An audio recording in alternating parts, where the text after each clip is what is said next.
L'IPSI, Ligue islamique des prédicateurs en Côte d'Ivoire, regroupe des imams et des savants musulmans.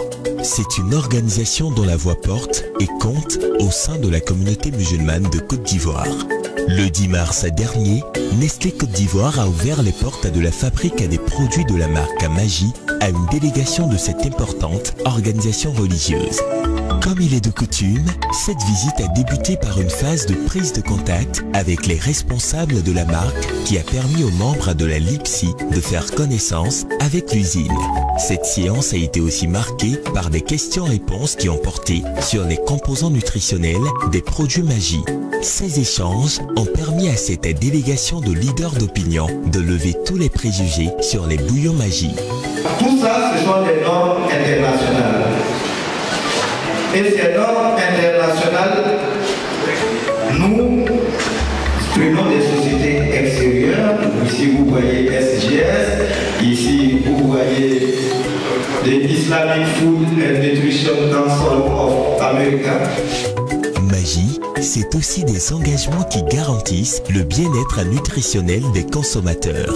Au nombre de 4, chacun de ces engagements a été dévoilé au guide religieux. Il se présente comme suit.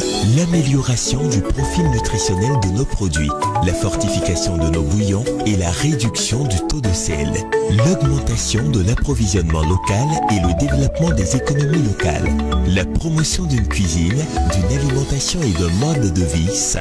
Enfin, l'utilisation d'ingrédients plus familiers et plus communs, des exhausteurs de goût comme le sel, le sucre et le glutamate, des épices et plantes aromatiques telles que le poivre, le girofle, le céleri et le persil. Bref, un concentré de ce qu'on retrouve dans nos sauces tous les jours. Il y a un docteur qui m'a déconseillé de consommer le cube Magie, que vraiment que le sel même est mieux que le cube Magie. Voilà, donc ça fait que vraiment j'avais vraiment peur des cubes Magie, mais avec ces démonstrations, ça fait que ça a diminué un peu ma peur. Nous avons vu des différents détails qui nous rassurent et que nous, à notre tour, nous allons aller galvaniser, en tout cas instruire, Inch'Allah, nos communautés. Passé cette étape, les invités du jour arborent des tenues spéciales, car c'est l'heure pour eux de faire une incursion dans l'enceinte de l'usine. De la station de livraison des matières premières à la station de mélange des ingrédients, du façonnage et de l'emballage du produit. Escale à la station arôme où les senteurs Magie sont développées. On s'aperçoit que toute la chaîne de production est assortie d'un contrôle qualité assurant la sécurité nutritionnelle des bouillons Magie. Aujourd'hui, nous avons vu en intégralité et par étapes. Et nous sommes rassurés pour nous-mêmes et pour la communauté musulmane.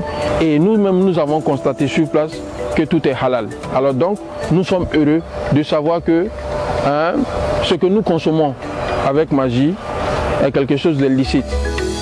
Magie n'a pas encore fini d'épater ses hôtes. Au sortir de l'usine, ils vont participer à une démonstration culinaire. Pour l'occasion, nos leaders religieux se sont mués en chefs étoilés. Cet exercice vise à se familiariser à la bonne utilisation des bouillons Magie. Des bouillons à utiliser sans rajout de sel. Les vedettes de cette démonstration culinaire sont les deux nouveau-nés de la gamme, que sont Magie tomate en poudre et Magie épices en poudre. Des bouillons faits à base d'ingrédients naturels tels que l'ail, le gingembre, la tomate et le paprika et la chicorée. Le délicieux goût de ces deux nouveaux produits prouve à souhait leur complémentarité avec les bouillons déjà existants. Après ma visite, on a fait des démonstrations. Le goût que moi j'ai goûté ici avec les produits naturels présentés et montés. Après déguster, j'ai vu que c'était la même chose. Je pense qu'à ma sortie d'ici, il n'y aura plus de doute à mon sujet pour consommer les produits Magie.